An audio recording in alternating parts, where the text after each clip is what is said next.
আমি এখন দুপুরে রান্না করতে চলে এসেছি। অ্যাকচুয়ালি রান্না মা করছিল, ভাত হয়ে গেছে, ফুলকপি আলু ভাজা হয়ে গেছে, আর এখানে এই যে জ্যান্ত রুই মাছ, এটা ভাজা হবে।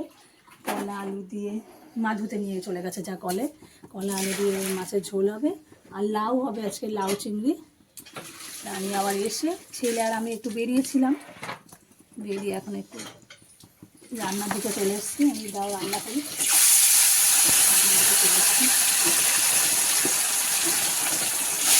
মাছগুলো আগে দিয়ে দিই, তারপর লাউটা বসাবো।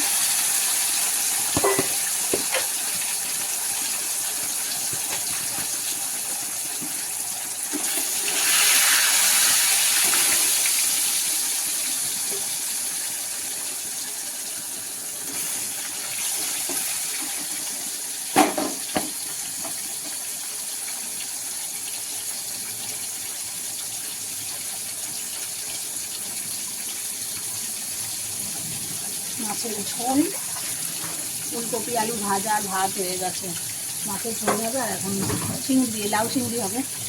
দুটো তরকারি এখন বাকি আছে। তাই হচ্ছে রান্না বান্না করিনি।